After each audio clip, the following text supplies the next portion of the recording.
My dad skipped my college graduation to watch my brother's Little League game, so I uninvited him from meeting his first grandchild. The phone call came 3 days before my graduation ceremony. I was sitting in my apartment finishing the last revisions on my senior thesis when Dad's name lit up my screen. I answered expecting to hear about travel plans or where we'd meet before the ceremony. Instead, his voice had that careful tone he used when he was about to disappoint me. He said there was a scheduling conflict.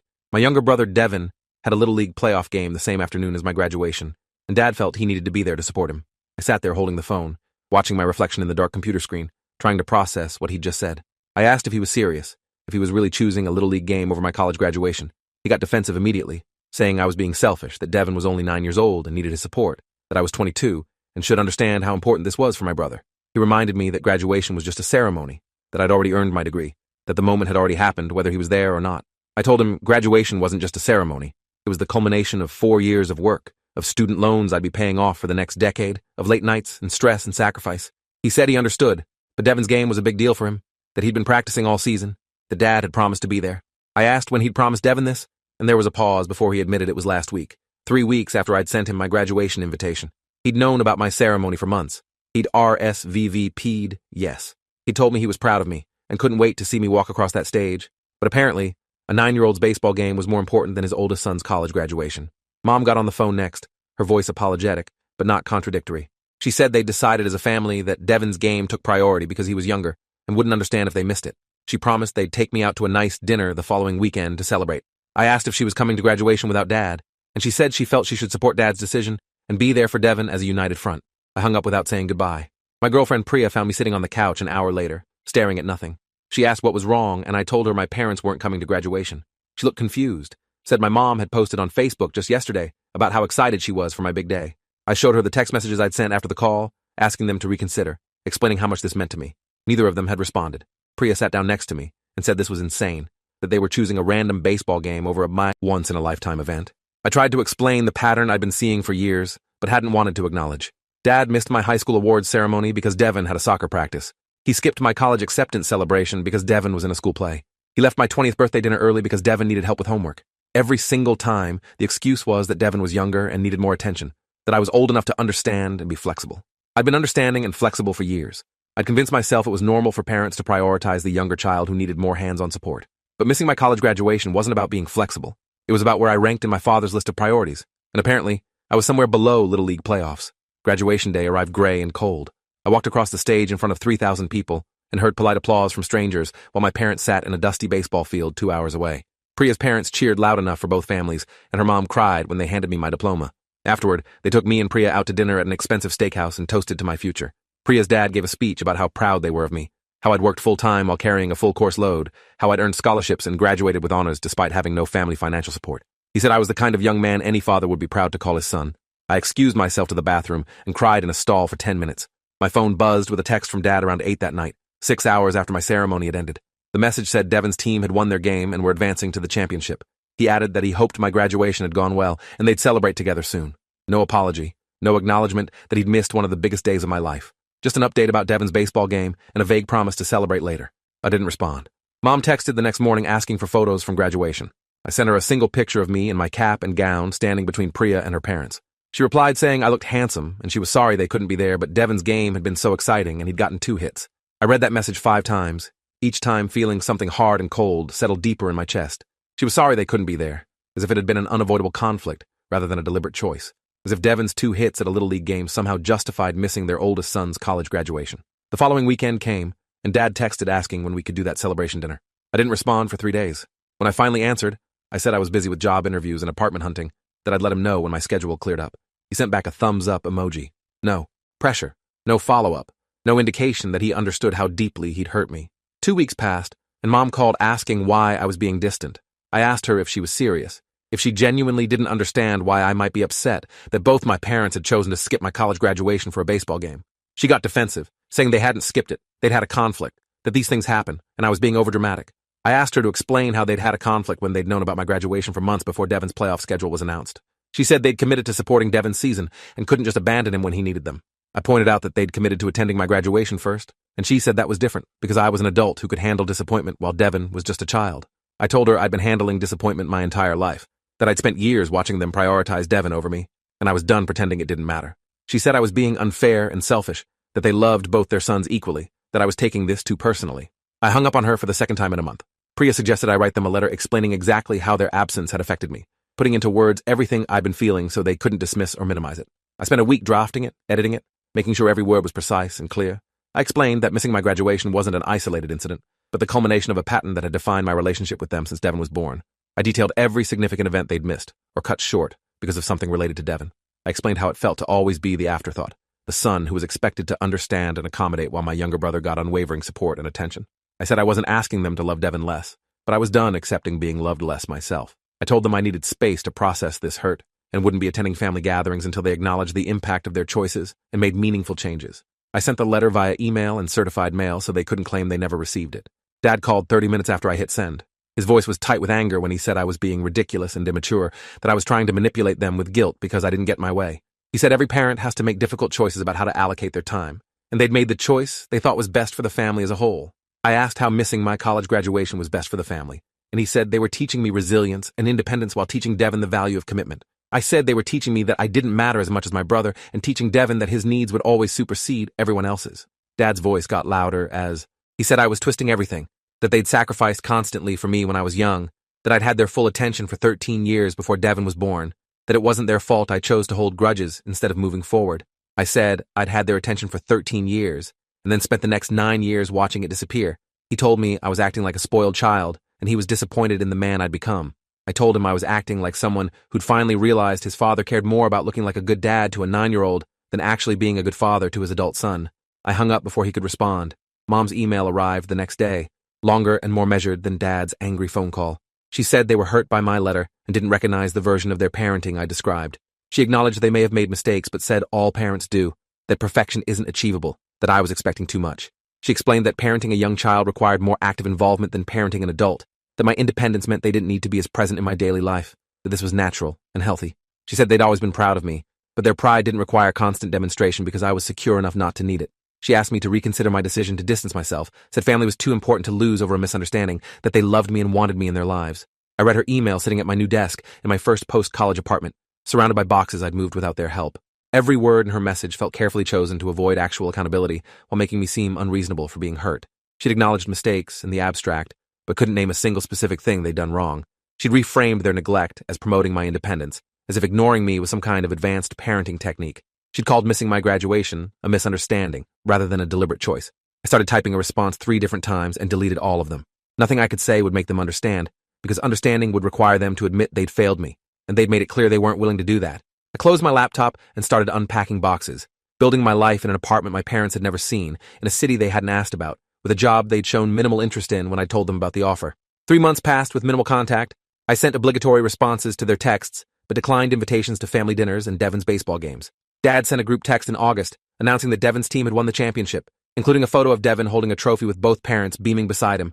I didn't respond, but I noticed he'd sent it to me, my uncle, my grandparents, and several of his friends. The bye message felt performative, a way of justifying their choice by showing how important Devin's baseball season had been. Look at this trophy. Look at this happy child. Clearly, we made the right decision. I wondered if Dad had sent a similar group text on my graduation day announcing my accomplishment to his contacts. I already knew he hadn't. Priya's family invited me to their Labor Day barbecue, and I spent the afternoon surrounded by people who asked about my new job, who wanted to hear my stories, who treated me like my achievements mattered. Priya's younger sister was 16 and obsessed with college planning. She asked me dozens of questions about my experience, about how I'd chosen my major, about scholarships and internships. Priya's parents listened to every answer like I was sharing profound wisdom rather than basic advice. On the drive home, Priya said her parents thought of me as part of their family. She said her dad had told her I was the son he wished he'd had, that he admired my work ethic and independence. I told her that was nice to hear, but it made me sad that her father saw qualities in me that my own father couldn't seem to acknowledge. She reached over and squeezed my hand. She said my parents' blindness didn't diminish my worth, that their inability to see me clearly was their loss, not my failure. I knew she was right intellectually, but emotionally I still felt like the kid at graduation watching strangers walk across the stage while their families cheered, knowing my own parents were somewhere else, choosing someone else. September brought a surprise that changed everything. Priya and I had been together for 3 years, partners in every sense. We'd talked about marriage and kids and building a life together. We were careful, using protection consistently, planning for a future that felt distant but real. Then, her period was late. Then a pregnancy test came back positive. Then another test confirmed it. Then a doctor's appointment made it official. We sat in my apartment, both of us quiet, processing the reality that we were going to be parents. Priya looked terrified and overwhelmed, her eyes full of tears. She said we weren't ready. We'd just graduated. We were supposed to have time to establish careers and save money and get married first. I held her hand and said we'd figure it out together, that maybe we weren't ready, but we'd rise to meet it. She asked if I was scared, and I said I was absolutely terrified, but also strangely excited, that this wasn't how we'd planned things, but maybe it was how things were supposed to happen. We talked for hours about logistics and fears and hopes. We agreed to get married quickly and quietly, just us and a few friends at the courthouse. We'd tell our families after, once decisions were made and we had a plan in place. Priya's parents took the news better than expected. Her mom cried, but they were happy tears, joy mixed with surprise. Her dad hugged me and said he trusted us to build a good life for this child, that they'd support us however we needed. They offered to help with childcare and expenses, treated the situation as something to celebrate rather than a crisis. My parents were different. I called them 3 weeks after Priya and I had gotten married at the courthouse with her parents as witnesses. Mom answered, and I told her I had news, that Priya was pregnant, that we'd gotten married, that she was going to be a grandmother. There was a long silence before she started asking questions in a tight voice. When was I going to tell them? Why had we gotten married without family present? How could I make these life decisions without consulting them? I said we were adults making adult choices, that we didn't need permission or approval, that I was calling to share news, not ask for validation. Mom's voice got higher as she said, this was exactly the kind of thing that required family involvement, that they should have been included, that getting married at a courthouse without telling anyone was hurtful and inappropriate. I pointed out that they'd skipped my college graduation, the second most important day of my life at that point, so I hadn't thought they'd be particularly invested in my wedding. She said that was a low blow and completely different. I asked how it was different and she didn't answer. Dad got on the phone and his first question was whether I was sure the baby was mine. The question hit me like a physical blow. I asked him what the hell he meant by that, and he said he was just being practical, that unexpected pregnancies sometimes involved complicated circumstances, that I should be certain before legally attaching myself to a situation. I told him Priya and I had been together for 3 years, that we were partners and equals, that his question was insulting to both of us. He said he was trying to protect me from making a mistake out of obligation. I said the only mistake I'd made was calling them at all, that I'd wanted to include them in this news because they were my parents and I kept hoping they'd act like it. Dad's voice got sharp as he said he'd spent 22 years acting like my parent, providing for me, supporting me, giving me opportunities, that my selective memory and victim mentality were getting old. I said he'd spent the last 9 years acting like he had 1 son instead of 2, that he'd been a great father until Devin was born, and then I became the beta test he'd perfected for the real child he actually cared about. He said I was being dramatic and self-centered, that plenty of people had younger siblings without developing entire persecution complexes. I told him plenty of people had parents who managed to love multiple children without ranking them, who showed up to important events for all their kids, who didn't treat their older children like expired priorities. Mom took the phone back and said this conversation was getting too heated, that we all needed to calm down and discuss this rationally later. She asked when Priya was due, and I told her February. She calculated quickly and said we must have gotten pregnant right after graduation.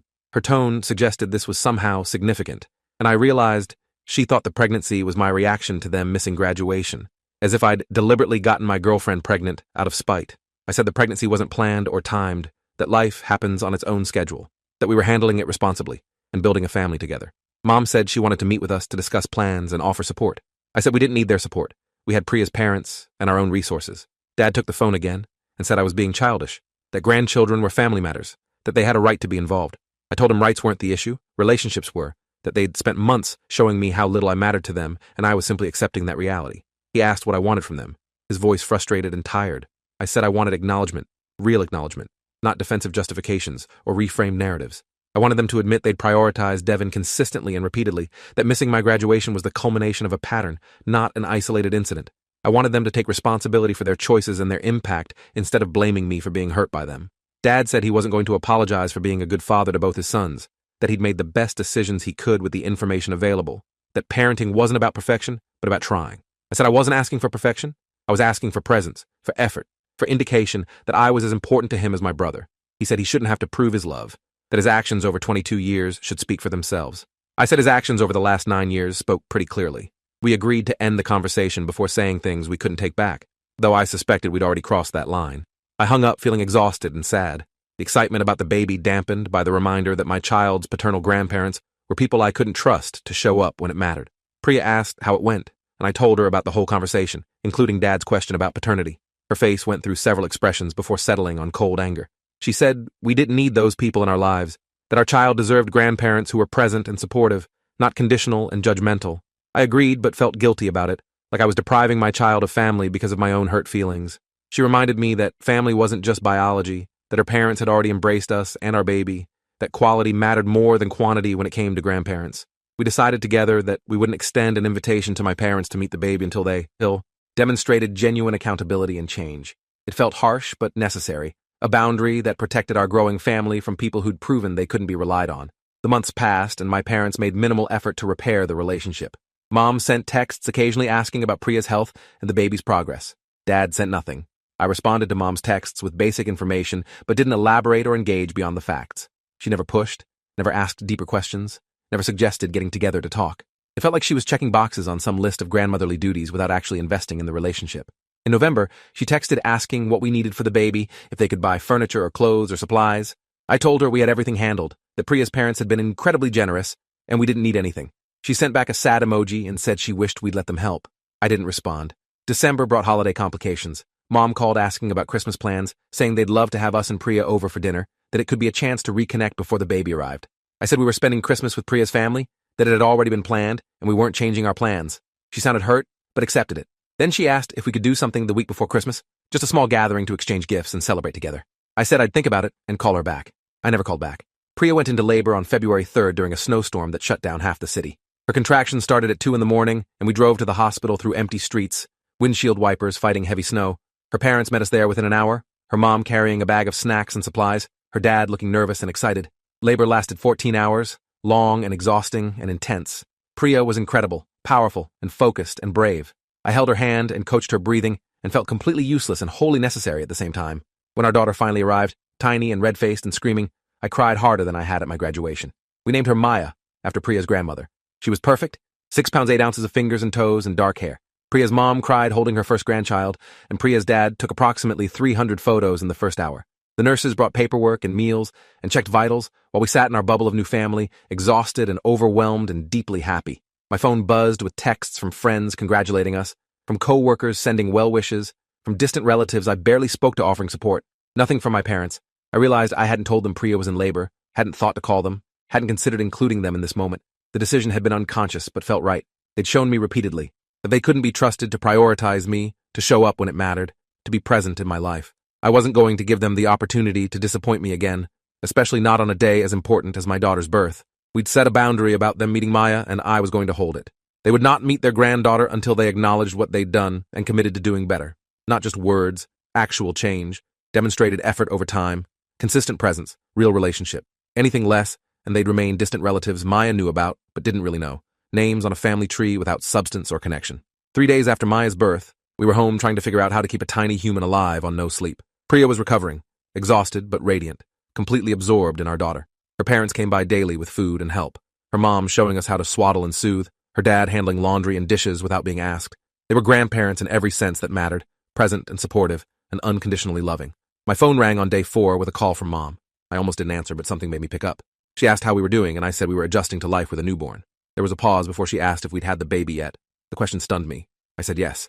Maya had been born 4 days ago. Mom's voice got tight as she asked why no one had told them, why they'd been excluded from their own grandchild's birth. I explained that we hadn't excluded them. We'd set a boundary about them meeting Maya until they addressed the issues in our relationship. She said that was punishing an innocent baby for adult problems, that Maya deserved to know all her grandparents. I said Maya deserved grandparents who were present and reliable, who wouldn't rank her against other grandchildren when it came time to show up for important moments. Mom got quiet and then said she didn't understand what I wanted from them, that they'd apologized for missing graduation. I asked when they'd apologized, because I'd received no apology, only justifications and defensiveness. She said they'd acknowledged the conflict and explained their reasoning, that I'd refused to accept their explanation. I told her explanation wasn't apology, that justifying their choice wasn't the same as taking responsibility for its impact. She said she was trying to make amends, and I was being stubborn and unforgiving. I asked what amends she was making, specifically. What had changed? What were they doing differently? She didn't have an answer. I told Mom that until they could clearly articulate what they'd done wrong and demonstrate sustained change behavior, they wouldn't be meeting Maya. She started crying, saying I was being cruel, that they'd made one mistake, and I was using it to cut them out of my life. I corrected her, saying they'd made hundreds of mistakes over 9 years, creating a pattern that culminated in missing my graduation. I said I wasn't cutting them out. I was holding a boundary until they showed me they'd learned and grown. She asked how long I expected them to wait, and I said as long as it took for them to genuinely understand the problem. She said that was vague and unfair, that I was moving goalposts and setting impossible standards. I said the standard was simple: acknowledge the pattern, take responsibility without deflection, and demonstrate through actions over time that they could be reliable and present. She said she couldn't control how I interpreted their efforts, that I'd already decided they were inadequate parents, and nothing they did would change my mind. I told her that was exactly the problem. They were focused on defending themselves instead of understanding my experience. She said she'd spent months trying to understand, that I was the one refusing to meet them halfway. I asked what halfway looked like when I'd spent years accepting less than I deserved. She didn't answer. The conversation ended with her saying she'd pray I'd soften my heart and realize family was too important to lose over pride. I said I wasn't losing family, I was protecting my daughter from people who couldn't be counted on. I hung up feeling sad but resolved. Maya deserved better than grandparents who would show up inconsistently, who would prioritize other grandchildren when it was convenient, who would teach her that being understanding meant accepting less than she was worth. Word spread through the family that I'd had a baby and wasn't letting my parents meet her. My uncle called saying I was being unreasonable, that parents make mistakes and kids have to forgive them. I asked if he'd forgive his father for missing his college graduation to watch someone else's baseball game. He said that was different because his father was dead. I said that wasn't the same thing and he knew it. He said family was complicated and I was being black and white about something that existed in gray areas. I told him that showing up for your kids' major life events wasn't a gray area, it was baseline decency. He said I was being harsh and judgmental, that I'd feel differently when Maya was older and making me feel inadequate as a parent. I said I hoped I would feel differently, that I hoped Maya would hold me accountable when I failed her, that I wanted to be the kind of father who could hear criticism and grow from it rather than defending my ego. He said I was young and idealistic, and reality would humble me eventually. I said if reality meant accepting neglect as normal, I'd prefer to stay idealistic. My grandmother called next, saying I was breaking my mother's heart, that she'd talked to Mom, and she was devastated about not meeting her grandchild. I asked Grandma if she'd talked to me about my devastation at graduating college without my parents present. She said that was in the past, and I needed to focus on the future. I told her. The past informed the future, that people who couldn't acknowledge their mistakes would inevitably repeat them. She said I was holding a grudge and grudges poisoned families. I said boundaries weren't grudges, they were self-protection. She said when I was a parent, I'd understand how hard it was to balance multiple children's needs. I said I was a parent now, and I understood perfectly, which was why I knew missing one child's graduation for another child's baseball game was indefensible. She said I was being disrespectful and cruel. I said I'd learned from the best. She hung up on me. Devin called in March, his voice awkward and uncertain. He said Mom and Dad had been really sad lately, that he'd heard them talking about me and the baby they hadn't met. He asked what was going on, why I wasn't talking to them anymore. I tried to explain in age-appropriate terms that sometimes adults have disagreements that take time to work through, that it wasn't his fault, that I loved him even though things were complicated with our parents. He asked if it was because they went to his baseball game instead of my graduation. The question caught me off guard. I asked what he knew about that, and he said he'd heard Dad talking to Uncle Phil about it, saying I was still mad about them missing my graduation. Devin's voice got small as he said he was sorry they'd chosen his game, that he didn't know it would cause all this, that he wished they'd gone to my graduation instead. I felt my chest tighten. I told him none of this was his fault, that he was a kid and kids shouldn't have to worry about these things, that the problem was between me and our parents. He asked if I was mad at him, and I said absolutely not, that I could never be mad at him for being a kid. He asked when he could meet Maya, his voice hopeful and nervous. I said we'd figure something out, that maybe he could come visit with Priya's parents as chaperones. He said that would be weird, but cool. We talked for a few more minutes about school and baseball and normal kid things. When we hung up, I felt terrible that he'd been carrying guilt about something that wasn't his responsibility. I texted Mom saying Devin shouldn't be in the middle of this, that using him as an intermediary was inappropriate and unfair. She texted back saying she hadn't told him to call, that he'd made that choice himself, that maybe I should consider how my actions were affecting my brother. I replied that my actions were protecting my daughter, that their actions over 9 years had affected me, that cause and effect were worth examining. She didn't respond. April brought Maya's 2-month checkup and the realization that she was growing impossibly fast. Priya and I were settling into parenthood, exhausted but functional, learning our daughter's patterns and needs. Priya's parents were integral to our survival, watching Maya while we worked, teaching us tricks and techniques, loving their granddaughter with fierce devotion.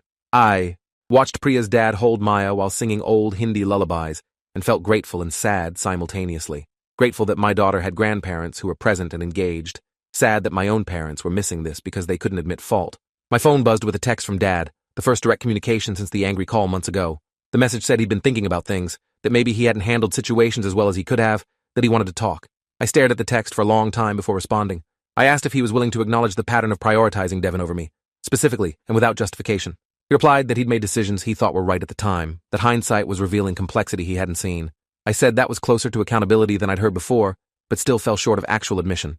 He asked what I wanted him to say, and I told him I needed him to say clearly and plainly that he'd failed me repeatedly, that missing my graduation was wrong, that he understood why I was hurt and didn't blame me for that hurt. He didn't respond for 2 hours.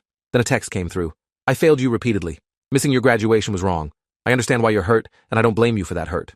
The words looked copied from my previous message, but I didn't care. Seeing them in text from him felt significant. I replied asking if he meant those words, or was just saying what I wanted to hear.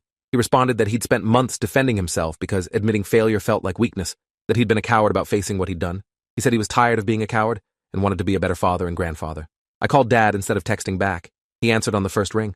His voice was subdued, lacking the defensive edge I'd become accustomed to. I asked him what had changed, what had prompted this shift. He said he'd been watching old videos of me as a kid, going through boxes in the garage and finding footage from when I was Devin's age. He said he'd seen himself in those videos, being present and engaged, the kind of father he'd prided himself on being. Then he'd realized he couldn't remember the last time he'd been that present with me, that somewhere along the way I'd become an obligation to manage rather than a son to know. He said watching Devin grow up had made him nostalgic for my childhood, but instead of using that nostalgia to reconnect with me, he'd just invested more in Devin. I asked why he'd done that, why he'd let our relationship atrophy. He was quiet for a long time before answering. He said he'd convinced himself that my independence meant I didn't need him anymore, that focusing on Devin was efficient parenting because I was already launched.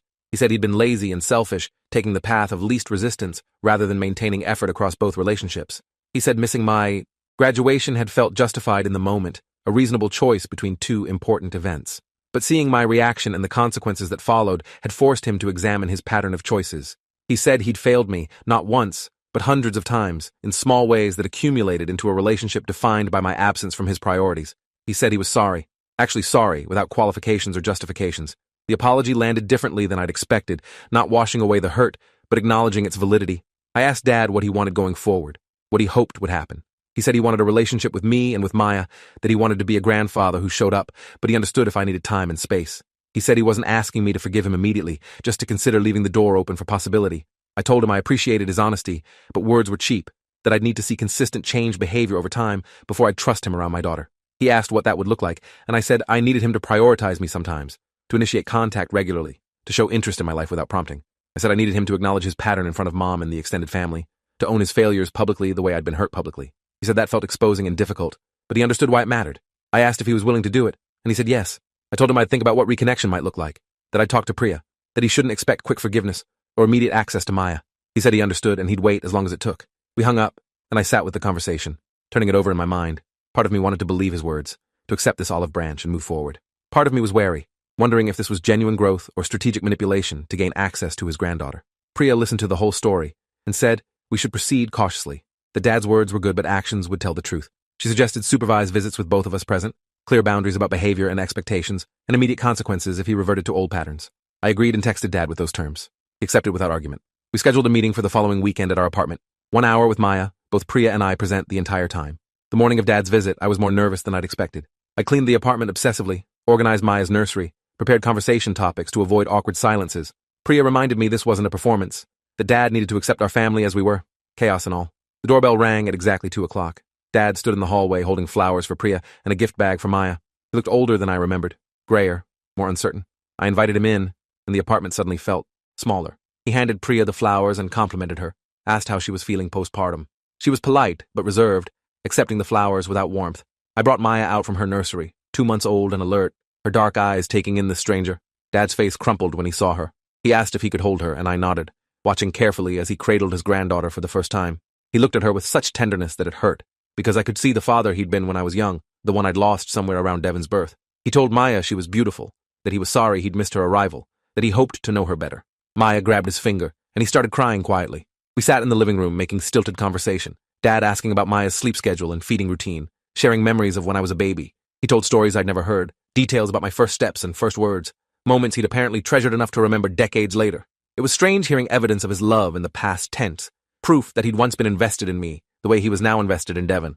I asked him directly what had changed between then and now, what had caused him to shift focus so completely. He thought about it before answering that nothing dramatic had changed. It had been death by 1,000 cuts. Each individual choice to prioritize Devin had felt reasonable in isolation, but they'd accumulated into a pattern he hadn't noticed until it was entrenched. Dad said he'd been thinking about legacy lately, about what kind of father and grandfather he wanted to be remembered as.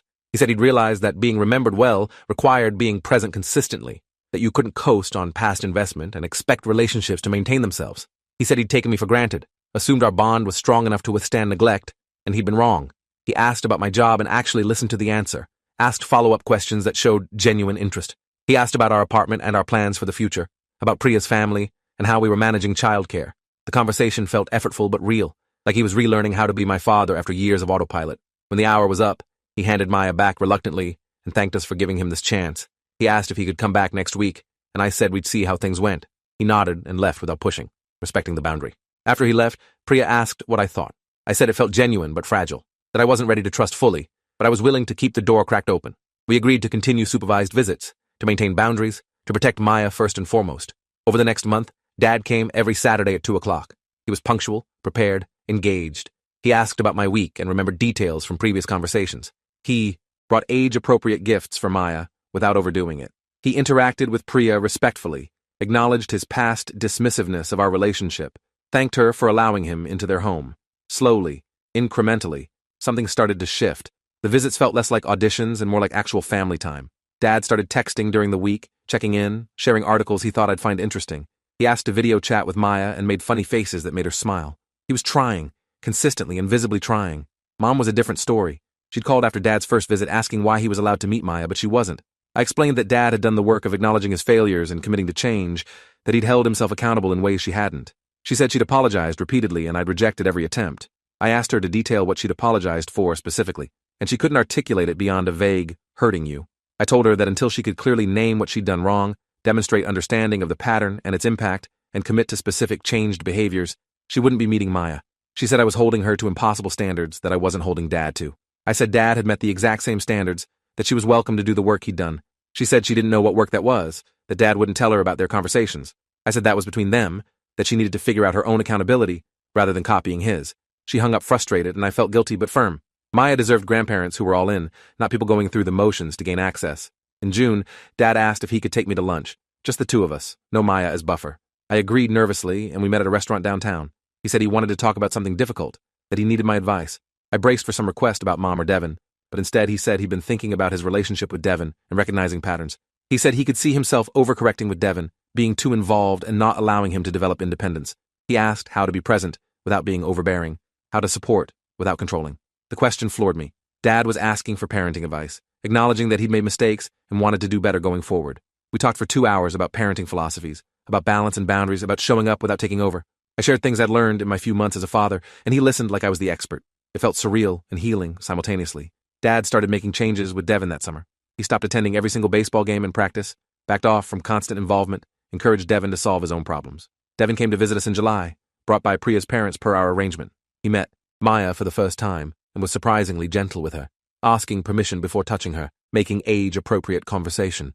He told me Dad had been different lately, that he was giving him more space and expecting him to be more independent.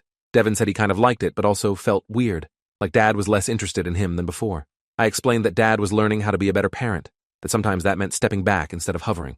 Devin asked if I thought Dad loved him less now, and I said absolutely not, that Dad was learning how to love in healthier ways. We threw a football in the park and talked about school and friends and normal stuff. Devin asked if I was still mad at Dad, and I said I was working on not being mad, that forgiveness was a process. He said he was glad because he wanted us all to be a family again. I told him we'd always be family, but family looked different now, and that was okay. He seemed to accept that. When Priya's parents dropped him off at home, he hugged me tight and said he missed me. I told him I missed him too, and we'd hang out more often. After he left, Priya said watching me with Devin made her emotional, that I was breaking generational patterns by refusing to let resentment poison my relationship with my brother. I said Devin was innocent in all this, that he deserved a brother who showed up for him the way my parents should have shown up for me. August brought Maya's 6-month milestone and a family gathering I'd been avoiding. My grandmother's 80th birthday party was scheduled for Labor Day weekend, and the entire extended family would be there. Dad called asking if I'd consider attending, saying it would mean a lot to Grandma and give us a chance to interact as a family in a neutral setting. I was hesitant, but Priya thought it might be good, a test of whether Dad's changes were sustainable in group settings. We agreed to go for a few hours, bringing Maya, but keeping our expectations low. The party was at a rented hall, decorated with photos spanning Grandma's 8 decades, extended family-filled tables, cousins I hadn't seen in years, aunts and uncles who'd heard various versions of our family drama. We arrived late deliberately, hoping to avoid prolonged interactions. Dad met us at the door and his face lit up seeing Maya. He'd been consistent with visits for 4 months now, never missing a Saturday, always engaged and present. He offered to introduce us around, but I said we could manage. Mom was across the room talking to my aunt. She saw us, and her expression cycled through surprise, hurt, and something harder to identify. She started walking over, but Dad intercepted her, and they had a brief, intense conversation I couldn't hear. Mom went back to her original spot, and Dad returned to us. He said he'd asked her to give us space, that ambushing us wasn't the way to reconnect. I appreciated the intervention. We made rounds greeting family members, showing off. Maya to relatives who cooed and commented on her features. Several people made pointed remarks about finally getting to meet her, about family being important, about forgiveness. I smiled and deflected, refusing to engage in public dissection of private pain. Devin found us near the cake table and was thrilled to see Maya again. He'd grown since July, shooting up several inches, looking more like a preteen than a child. He held Maya carefully and showed her off to his friends, like she was a trophy he'd won. I watched him with his sister and felt grateful that whatever dysfunction existed in our family hadn't poisoned their relationship before it started. Grandma called everyone together for a speech about family and legacy and staying connected across generations. She was 80 years old and still sharp, still commanding attention effortlessly. She talked about raising children during harder times, about sacrifice and commitment, about family being the only thing that mattered in the end. She made pointed eye contact with me during the part about forgiveness, and I looked away. After her speech, she approached us directly. She hugged Priya and admired Maya, then turned to me with that grandmother look that demanded honesty. She said she was glad I'd come, that family was too important to lose over disagreements. I said some disagreements were worth having, that some boundaries were worth maintaining. She said I'd softened recently and asked what changed. I told her Dad had done the work of accountability, and I'd responded to that effort. She asked about Mom, and I said Mom hadn't done the work yet. Grandma nodded slowly and said she'd observed the situation more carefully than people realized, that she'd noticed patterns over the years that troubled her. She said she'd talked to Mom about priorities and presence, about the difference between explaining and excusing. She said change was hard for everyone, especially admitting fault to your children. I asked if she was defending Mom, and she said no, she was explaining her. She said Mom had her own childhood wounds that made accountability difficult, that sometimes people couldn't give what they'd never received. I said that was sad, but not my responsibility to fix, that I couldn't heal my mother's childhood trauma at the expense of protecting my daughter. Grandma said that was fair and wise, that boundaries were love and action. She kissed Maya's forehead and told me I was a good father, better than I'd been taught. The compliment hit unexpectedly hard. I thanked her and she moved on to other relatives, her party continuing around us. Mom approached later when I was alone getting punch. She said we needed to talk, and I said not here, not at Grandma's party. She persisted, saying she'd given me space for months and couldn't wait any longer. I told her space wasn't something she'd given me. It was something I'd taken because she couldn't respect boundaries. She flinched at that, but pressed on. She said she'd been reflecting on the past, that she could see patterns she'd been defensive about before. She said missing my graduation had been a mistake, that she should have prioritized differently. I asked what specifically she would have done differently, and she said she would have come to my graduation and sent Dad to Devon's game. I pointed out that was still prioritizing Devon, just outsourcing Dad to handle him while she handled me. She looked confused and asked what I meant. I explained that the problem wasn't just about which parent attended which event. It was about them as a unit choosing Devon over me consistently. She said they'd been trying to split responsibilities, that it wasn't realistic for both parents to attend everything. I agreed, but said graduation wasn't everything, it was the thing, the once-in-a-lifetime event that shouldn't have been weighed against a random baseball game. She said Devon's game hadn't been random to him, it had been important. I said my graduation had been important to me, and the fact that she was still comparing them showed she didn't understand the fundamental problem. She got quiet, and then asked what she needed to do to meet her granddaughter. I told her the same thing I'd told her in June. Clearly articulate what she'd done wrong, demonstrate understanding of the pattern and its impact, and commit to specific change behaviors. She said she was trying, but I kept moving the goalposts. I said the goalpost had never moved, she just kept refusing to acknowledge where it actually was. We were interrupted by Devon asking for cake, and Mom walked away frustrated. I felt exhausted by the same circular conversation we'd been having for months. The party wound down, and we said goodbye to Grandma, congratulating her on 80 years well lived. Dad walked us to our car and thanked us for coming. Said it meant a lot to him that we'd made the effort. I told him it was still hard being around Mom, that her continued defensiveness made family events stressful. He said he'd noticed, that he'd been encouraging her to actually examine her behavior, rather than just going through motions. He said change was happening, but slowly, that Mom's relationship with accountability was more complicated than his had been. I asked what he meant, and he said Mom had been raised in a family where admitting fault was weakness, where parents were always right and children owed unconditional respect regardless of how they were treated. He said she'd internalized those messages deeply, and unlearning them was painful work. I said I sympathized but couldn't prioritize her emotional comfort over Maya's well-being. He agreed and said he wasn't asking me to, just explaining the context. He said he'd keep working on her, encouraging growth, but ultimately, she had to choose change for herself. We drove home with Maya sleeping in her car seat, and I felt the weight of family complexity pressing down. Priya asked if I was okay, and I said I was processing. That seeing Mom made me realize how different their approaches were. Dad had been humble and accountable while Mom remained defensive and comparative. Dad had done the work while Mom was still arguing about whether the work was necessary. The contrast was stark and clarifying.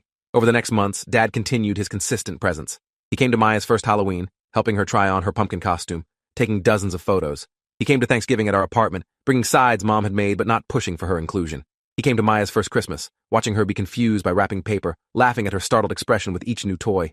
He was becoming the grandfather I'd hoped for, present and engaged and reliable. And slowly, incrementally, he was becoming more of a father to me, too. In January, a year after Maya's birth, Dad invited me to breakfast. He said he'd done something and wanted to tell me before I heard from someone else. I braced for bad news, but he said he'd written a letter to our extended family, acknowledging his failures as a father and explaining why our relationship had been strained. He said he'd taken full responsibility for missing my graduation in the years of prioritizing Devon, that he'd been specific about his mistakes and their consequences. He said several family members had responded supportively while others had been critical, saying he was humiliating himself unnecessarily. He said he didn't care about their opinions, that I'd asked him to own his failures publicly, and he'd finally done it. He handed me a copy of the letter, and I read through it with tears burning behind my eyes. The letter was detailed and honest, naming specific incidents, acknowledging patterns, taking responsibility without deflection or excuse. It explained why I'd set boundaries around Maya, validating my choices and defending my right to protect my family. It asked family members to respect our situation and support our healing rather than pressuring reconciliation on anyone else's timeline. The letter was everything I'd needed to hear, written out in black and white and sent to everyone who judged me for holding boundaries. I looked at Dad across the table and saw him nervous, waiting for my reaction. I told him this was huge, that public accountability was something most people never achieved. He said it should have happened a year ago, but better late than never. I agreed and felt something shift in my chest, a loosening of old resentment, not disappearing, but transforming into something more manageable. Dad asked if this changed anything for us, and I said it changed everything. The demonstrated follow-through on hard commitments meant more than any words could express. He smiled and said he'd keep demonstrating then, that this was just the beginning of sustained effort. Mom called that afternoon crying. She'd received Dad's letter and was humiliated, saying he'd made their private family issues public fodder, that people were judging her and she couldn't face anyone. I said Dad had done what needed to be done, that accountability sometimes felt humiliating, but was necessary for healing. She said I'd put him up to it, that I'd demanded this public shaming as punishment. I told her no one made Dad write that letter, that he'd chosen accountability over comfort, because he valued our relationship more than his pride. She said she couldn't believe he'd thrown her under the bus like that he'd made her look like a terrible mother. I said he'd owned his own failures, that if she felt implicated, it was because she shared responsibility for those failures. She said this was all my fault, that I'd manipulated her husband and turned her son against her. I said I'd set boundaries, and Dad had chosen to respect them, that respecting boundaries wasn't manipulation. She said she'd lost her family because I couldn't let go of one missed event. I corrected her, saying she was losing access to her family because she'd spent a year refusing to acknowledge a pattern of behavior that hurt me deeply. She said she was done trying, that if I wanted a relationship with her, I'd have to apologize for excluding her from her granddaughter's life.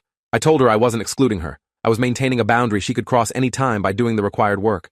She said she was the mother, and I was the child, that she didn't owe me apologies or explanations. I said that attitude was exactly why we were in this situation, that parenting didn't end at 18, and parents absolutely owed their adult children apologies when they caused harm. She hung up on me, and I let her go. Part of me felt guilty for the hardness between us, but a larger part felt clear that I'd made the right choice. Maya would grow up knowing her paternal grandfather as someone present and reliable. If she knew her paternal grandmother at all, it would be because that grandmother had chosen growth over ego. Maya's first birthday arrived in February, with a small party at our apartment. Priya's parents helped us prepare, decorating with pink balloons and setting up a smash cake for Maya to destroy. We'd invited close friends and a few family members, including Dad and Devin. Mom wasn't invited because the boundary remained firm. Dad arrived early with Devin, both carrying wrapped presents. Devin had grown again, now looking properly preteen, all gangly limbs and changing voice. He was gentle with Maya, playing peekaboo and making her laugh.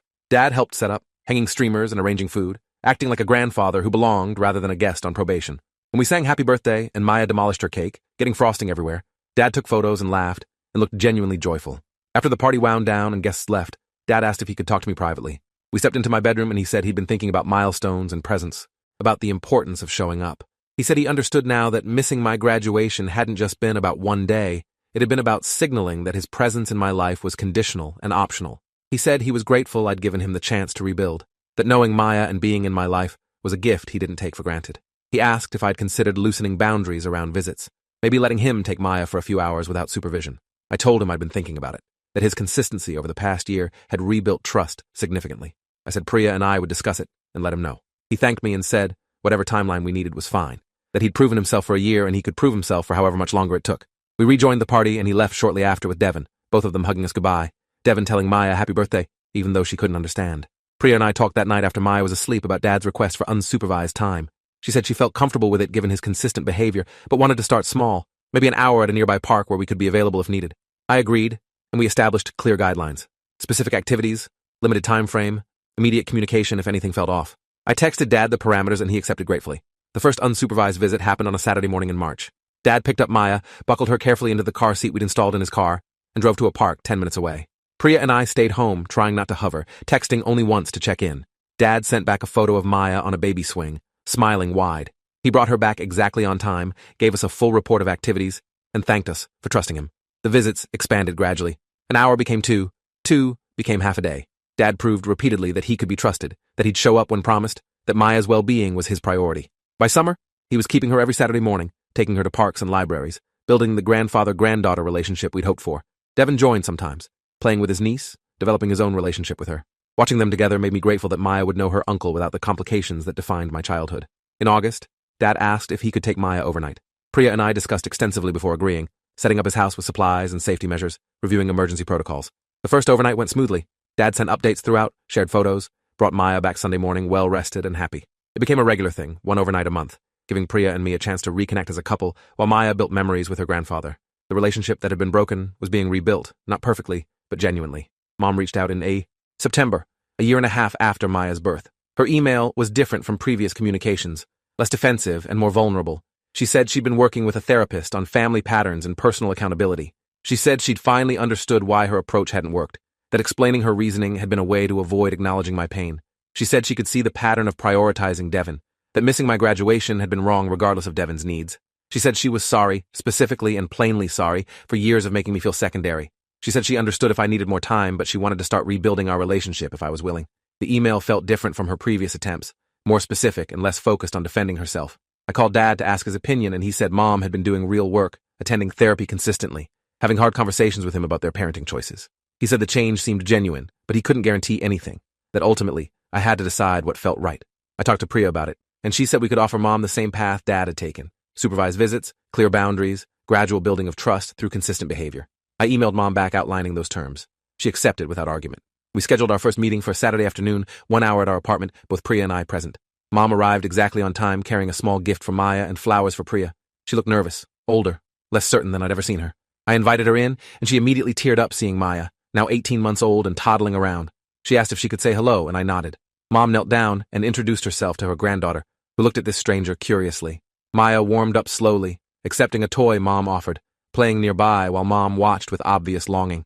We sat in the living room, and Mom asked about Maya's development, her schedule, her personality. She listened to the answers without interrupting, asking follow-up questions that showed genuine interest. She asked about my work and Priya's career, about our lives, showing care without being invasive. After 30 minutes, she said she wanted to address things directly, that she'd spent too long avoiding uncomfortable truths. She said she'd been wrong to miss my graduation, that no child's baseball game justified missing another child's college graduation. She said she'd been wrong to consistently prioritize Devin, that she'd rationalized it as attending to the child who needed more active parenting, while ignoring that I'd needed presence even as an adult. She said she'd been wrong to be defensive when confronted, that protecting her ego had mattered more than understanding my experience. She said she was sorry, fully and completely sorry, and she understood if I couldn't forgive her immediately, but she hoped to earn forgiveness over time. The apology was specific and unqualified, everything I'd asked for months ago. I told her I appreciated her words, but needed to see consistent behavior before fully trusting her. She said she understood and was prepared to prove herself the way Dad had. She asked about parameters for future visits, and I outlined the same gradual progression Dad had followed. She accepted without negotiation. The hour ended, and Mom thanked us for giving her a chance, told Maya she loved her, even though they were just meeting. She left, and I felt exhausted but cautiously hopeful. Priya said Mom seemed genuinely different, more humble, less defensive. She said we'd see over time whether the change was sustainable. Over the following months, Mom proved herself through consistency. She came for weekly visits, always punctual, always respectful of boundaries. She interacted with Maya gently, building trust, slowly. She asked about my life, and actually listened, remembered details from previous conversations, showed interest without being intrusive. She didn't complain about the boundaries or compare her access to Dad's. She simply did the work. By Maya's second birthday, both my parents were regular presences in our lives. They'd rebuilt relationships through consistent effort and genuine accountability. The pain of my graduation didn't disappear, but it transformed into something more manageable, a scar, rather than an open wound. We had a larger party for Maya's second birthday, inviting both sides of the family and several friends. Mom and Dad were there together, cooperative and engaged, functioning as the grandparents I'd hoped for. They played with Maya, helped with setup and cleanup, interacted with Priya's parents respectfully. Watching them together, I could see the work they'd both done, the growth they'd achieved. They'd never be perfect parents, but they'd become present ones, and that was enough. During the party, Grandma pulled me aside and said she was proud of how I'd handled everything. She said setting boundaries and maintaining them until people rose to meet them was brave, that most people would have caved to family pressure and accepted less than they deserved. She said Maya was lucky to have a father who would protect her and model healthy relationships. I told her I'd learned from watching generations of family dysfunction and decided to break the pattern. She laughed and said that was the best revenge, refusing to repeat mistakes. Devin, now 11 and solidly in middle school, asked if things were back to normal with our family. I told him things were better than normal, that we'd rebuilt on stronger foundations. He said he was glad because he liked having everyone together. I ruffled his hair and said I liked it too. As the party wound down and guests left, I stood holding Maya and looking at my family, rebuilt and redefined. Priya came up beside me and asked what I was thinking. I said I was thinking that boundaries had saved our family, that demanding accountability had been worth the pain of estrangement. She kissed my cheek and said I'd given Maya the gift of grandparents who showed up, and that was worth everything. 5 years passed and Maya started kindergarten. She was bright and confident, surrounded by love from both sides of her family. My relationship with my parents continued evolving, not perfect but functional, built on honesty and consistent effort. Dad had become the grandfather he should have been from the start, present and engaged without being overbearing. Mom had worked hard to rebuild trust. proving through years of consistency that she'd genuinely changed. They babysat regularly, attended Maya's activities, celebrated her milestones. They'd become the grandparents I'd needed them to become, even if it took losing access to their granddaughter for them to get there. Devin graduated high school, and I attended his graduation, cheering loudly when he walked across the stage. Dad was there too, emotional and proud. After the ceremony, Devin thanked me for coming and said it meant a lot that I'd made the effort despite our complicated history. I told him I wouldn't have missed it, that showing up for family was important. Dad overheard and gave me a meaningful look, acknowledging the full circle moment. Later that night, Dad and I sat on his back porch while Devin celebrated with friends. He said he thought about my graduation often, about the choice he'd made and its consequences. He said missing that day was his biggest regret, that no relationship with me would have been worth being right about prioritizing a baseball game. I told him the regret had led to growth, that losing access to Maya had forced both him and Mom to become better people and better parents. He said that was generous of me to frame it that way. I said it was honest, that pain could be transformative if people were willing to learn from it. We sat in comfortable silence. The distance between us finally closed through years of intentional effort. When Maya was 7, Priya got pregnant again. We told my parents together, and their excitement was genuine and immediate. Mom cried happy tears, and Dad looked thrilled at the prospect of another grandchild. They asked how they could help, what we needed, when they could visit after the birth. Their response was everything I'd wanted 5 years ago when we'd announced Maya's pregnancy. The difference was stark and meaningful. This time, I didn't hesitate to include them. This time, I trusted them to show up. And they did. They were at the hospital hours after our son was born, meeting him while he was still wrinkled and new. They visited regularly during those early chaotic weeks, bringing meals and helping with Maya, being the support system grandparents should be. Watching them with both my children, I felt grateful that boundaries had worked, that demanding accountability had transformed our family. My son would grow up knowing grandparents who were present and reliable because I'd refused to accept less and they'd risen to meet my expectations. The story of my graduation became family lore, told as a cautionary tale about priorities and presence. We didn't hide the pain or pretend it hadn't happened. We acknowledged it as the catalyst for necessary change, the crisis that forced growth. And when my children were old enough to understand, I'd tell them the full story, teaching them that boundaries weren't cruelty but love and action, that demanding better from people was a gift, even when it felt like punishment.